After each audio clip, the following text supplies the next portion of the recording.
ভাই আমি আপনাদের মাঝে একটা প্রশ্ন করব। এ সিদ্দিক, তাহলে তুই প্রশ্নের উত্তরটা দে দে। সিদ্দিক তোর মেধা ভালো, তুই বল তালি। এ ভাই, উত্তর প্রশ্ন করেন, নেন নেন শুরু করেন।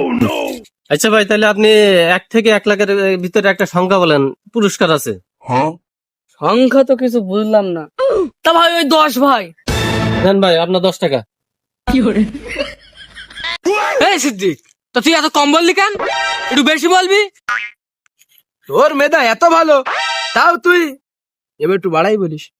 আচ্ছা ঠিক আছে। আচ্ছা ভাই, আরেকটা প্রশ্ন আছে আপনাদের মাঝে, এই প্রশ্নটা কে কে বলবে? ভাই আমি বলবো, আমি বলবো ভাই। না না ভাই, এই প্রশ্ন আপনাদের বললে হবে না, ওই যে প্রথম উত্তর দিলো তারই বলা লাগবে ভাই। নেন ভাই, আপনি 15 টাকা পুরস্কার পেয়েছেন। তোর বললাম একটু বেশি কইস সাথে। তুই সেই 15 টাকা চালি 20 টাকা চাইতে পারতিস, তাহলে 4 জনে ভাগ করে নিতে পারতাম। তুইও তো আর এক পাগল দেখছি। তুই হচ্ছে কেন 5 টাকা ভাগ করার জন্য 20 টাকা বললি কেন? তোদের সাথে থাকবোই না।